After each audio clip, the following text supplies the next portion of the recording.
नमस्कार दोस्तों, आप सभी का स्वागत है एक बार फिर से अपने चैनल भक्ति की शक्ति में। तो दोस्तों आइए आज सुनते हैं गुरुवार व्रत कथा को। प्राचीन समय की बात है, एक नगर में एक बड़ा व्यापारी रहता था। वह जहाजों में माल लदवाकर दूसरे देशों में भेजा करता था। वह जिस प्रकार अधिक धन कमाता था उसी प्रकार जी खोलकर दान भी करता था, परंतु उसकी पत्नी अत्यंत कंजूस थी। वह किसी को एक दमड़ी भी नहीं देने देती थी। एक बार सेठ जब दूसरे देश व्यापार करने गया तो पीछे से बृहस्पति देव ने साधु वेश में उसकी पत्नी से भिक्षा मांगी। व्यापारी की पत्नी बृहस्पति देव से बोली, हे साधु महाराज, मैं इस दान और पुण्य से तंग आ गई हूँ।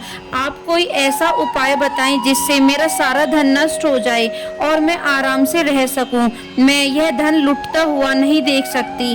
बृहस्पति देव ने कहा, हे देवी, तुम बड़ी विचित्र हो। संतान और धन से कोई दुखी होता है? अगर अधिक धन है तो इसे शुभ कार्यों में लगाओ, कुंवारी कन्याओं का विवाह कराओ, विद्यालय और बाग बगीचों का निर्माण कराओ। ऐसे पुण्य कार्य करने से तुम्हारा लोक और परलोक सार्थक हो सकता है। परंतु साधु की इन बातों से व्यापारी की पत्नी को खुशी नहीं हुई। उसने कहा, मुझे ऐसे धन की आवश्यकता नहीं है जिसे मैं दान दूं। तब बृहस्पति देव बोले, यदि तुम्हारी ऐसी इच्छा है तो तुम एक उपाय करना। 7 बृहस्पतिवार घर को गोबर से लीपना, अपने केशों को पीली मिट्टी से धोना, केशों को धोते समय स्नान करना, व्यापारी से हजामत बनाने को कहना, भोजन में मांस मदिरा खाना, कपड़े अपने घर धोना। ऐसा करने से तुम्हारा सारा धन नष्ट हो जाएगा। इतना कहकर बृहस्पति देव अंतर्ध्यान हो गए। व्यापारी की पत्नी ने बृहस्पति देव के कहे अनुसार 7 बृहस्पतिवार वैसा ही करने का निश्चय किया। केवल 3 बृहस्पतिवार बीते थे कि उसकी समस्त धन संपत्ति नष्ट हो गई और वह परलोक सिधार गई। जब व्यापारी वापस आया तो उसने देखा कि उसका सब कुछ नष्ट हो चुका है। उस व्यापारी ने अपनी पुत्री को सांत्वना दी और दूसरे नगर में जाकर बस गया। वहां वह जंगल से लकड़ी काट कर लाता और शहर में बेचता। इस तरह वह अपना जीवन व्यतीत करने लगा। एक दिन उसकी पुत्री ने दही खाने की इच्छा प्रकट की, लेकिन व्यापारी के पास दही खरीदने के पैसे नहीं थे। वह अपनी पुत्री को आश्वासन देकर जंगल में लकड़ी काटने चला गया। वहां एक वृक्ष के नीचे बैठ अपनी पूर्व दिशा पर विचार कर रोने लगा। उस दिन बृहस्पतिवार था। तभी वहां बृहस्पति देव साधु के रूप में सेठ के पास आए और बोले, हे मनुष्य, तू इस जंगल में किस चिंता में बैठा है? तब व्यापारी बोला, हे महाराज, आप सब कुछ जानते हैं। इतना कहकर व्यापारी अपनी कहानी सुनाकर रो पड़ा। बृहस्पति देव बोले, देखो बेटा, तुम्हारी पत्नी ने बृहस्पति देव का अपमान किया था, इसी कारण तुम्हारा यह हाल हुआ है। लेकिन अब तुम किसी प्रकार की चिंता मत करो। तुम गुरुवार के दिन बृहस्पति देव का पाठ करो।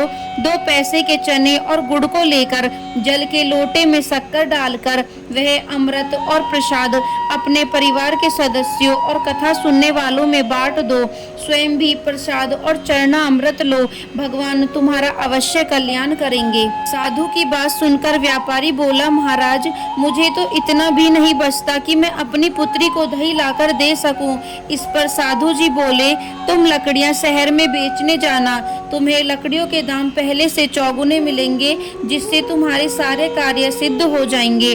उसने लकड़ियां काटी और शहर में बेचने के लिए चल पड़ा।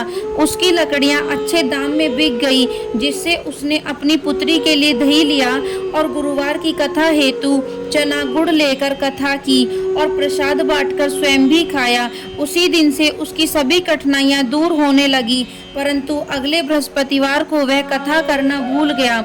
अगले दिन वहां के राजा ने एक बड़े यज्ञ का आयोजन कर पूरे नगर के लोगों के लिए भोज का आयोजन किया।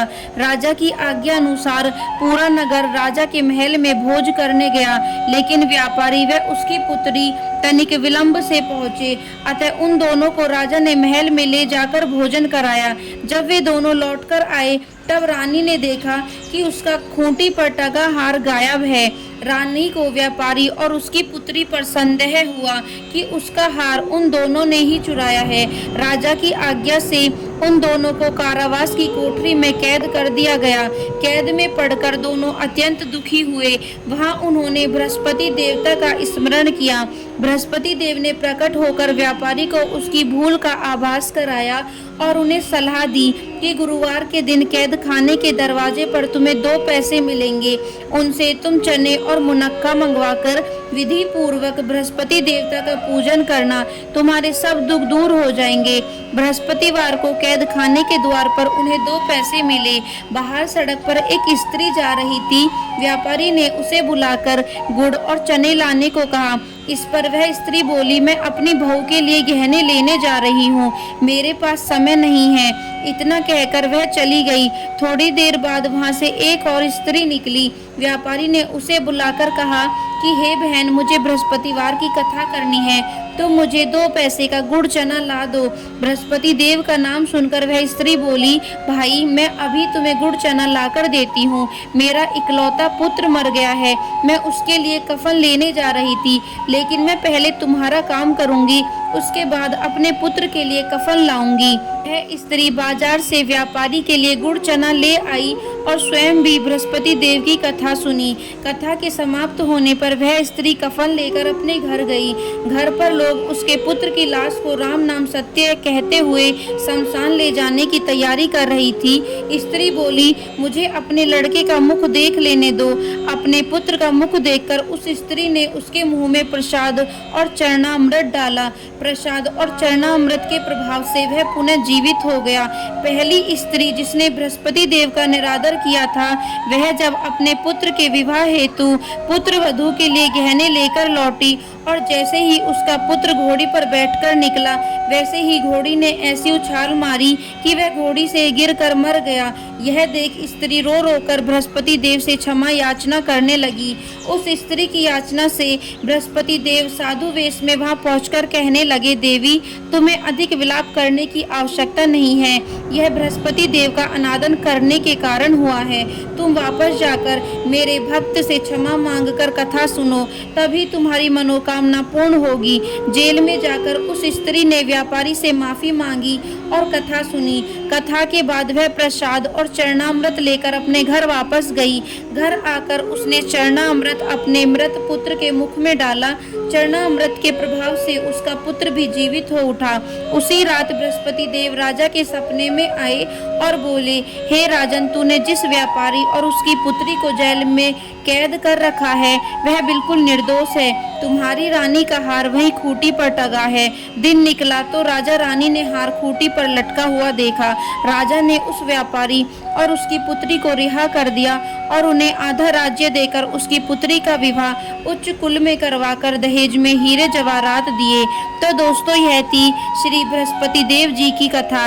यदि वीडियो आपको पसंद आई हो तो चैनल को सब्सक्राइब करना बिल्कुल न भूलें और वीडियो को लाइक एंड शेयर जरूर करें।